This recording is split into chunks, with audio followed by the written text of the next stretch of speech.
Assalamualaikum warahmatullahi wabarakatuh. Perkenalkan, namaku Isna Hidayati dari kelas 11 MIPA 2. Di kesempatan ini kita akan belajar bersama tentang leukosit. Apa sih itu leukosit? Leukosit atau sel darah putih adalah sel yang memiliki fungsi khusus untuk pertahanan tubuh dari serangan mikroorganisme. Nah, ciri-cirinya apa aja ya? Leukosit memiliki ciri-ciri yaitu satu, memiliki bentuk yang bervariasi dan berinti. Dua, tidak mengandung hemoglobin. Tiga, ukuran leukosit lebih besar daripada eritrosit, tetapi jumlahnya di dalam tubuh jauh lebih sedikit, yaitu sekitar 5.000 sampai 10.000 sel. Yang keempat, leukosit lebih banyak beraktivitas di dalam jaringan. Yang kelima, leukosit diproduksi di dalam sumsum merah dan sumsum kuning tulang. Dan 6, di dalam darah, leukosit akan bertahan 1 hari dan kemudian menuju ke dalam jaringan. Di dalam jaringan, leukosit mampu bertahan selama beberapa hari hingga beberapa bulan, tergantung jenis leukositnya.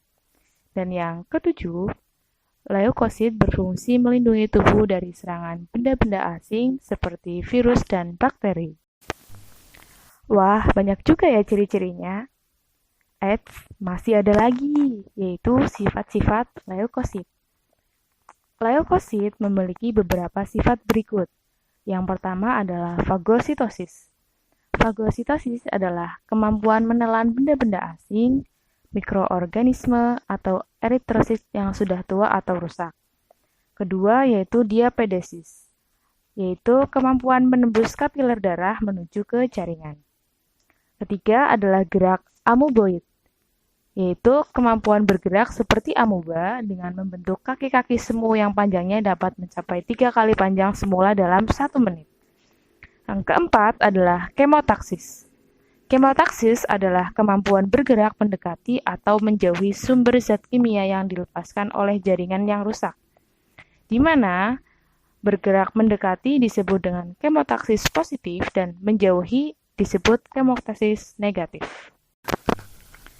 Berdasarkan ada tidaknya granula atau butir-butir di dalam sitoplasmanya, leukosit dibedakan menjadi 2 jenis, yaitu granulosit dan agranulosit.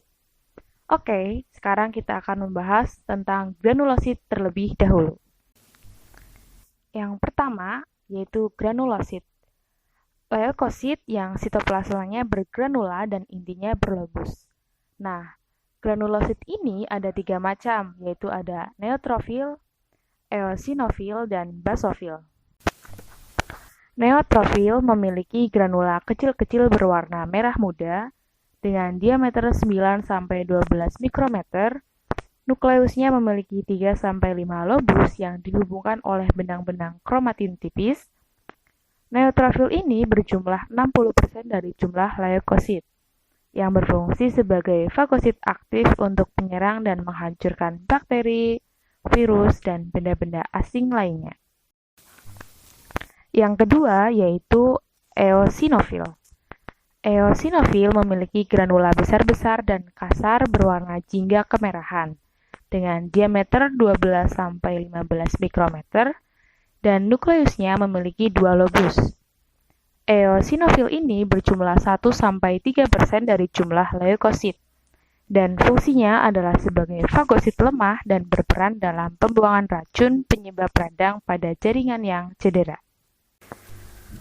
Dan yang terakhir adalah basofil. Basofil memiliki granula besar berwarna keunguan hingga hitam dengan diameter 12-15 mikrometer dan memiliki nukleus seperti huruf S. Basofil ini berjumlah kurang dari 1% dari jumlah leukosit.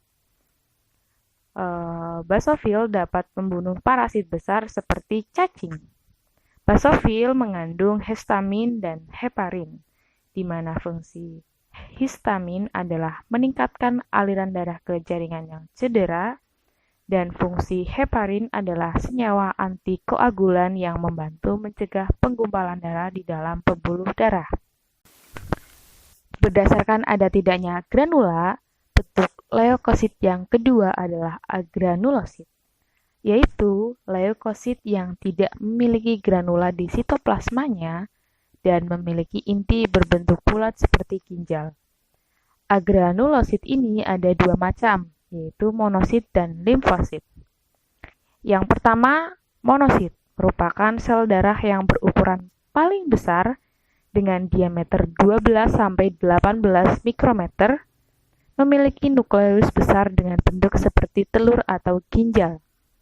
Monosit ini sitoplasmanya berwarna biru keabuan pucat, berjumlah 3-8% dari jumlah leukosit, yang mana monosit ini berfungsi sebagai fagosit yang sangat aktif dan dapat bermigrasi keluar dari pembuluh darah dan menjadi histiosit atau makrofag yang berumur panjang di dalam jaringan.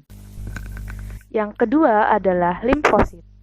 Limfosit sebagian besar ditemukan di dalam jaringan limfa dengan diameter 5-15 mikrometer, memiliki nukleus bulat berwarna biru gelap, serta memiliki fungsi dalam reaksi imunologis atau kekebalan tubuh.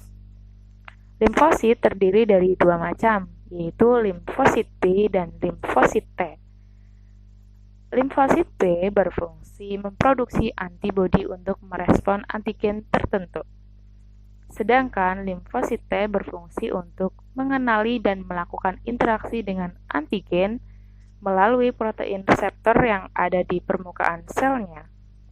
Limfosit T memproduksi senyawa limfokin untuk membantu limfosit B dalam merespon antigen, membunuh sel-sel yang asing, dan mengatur respon imun.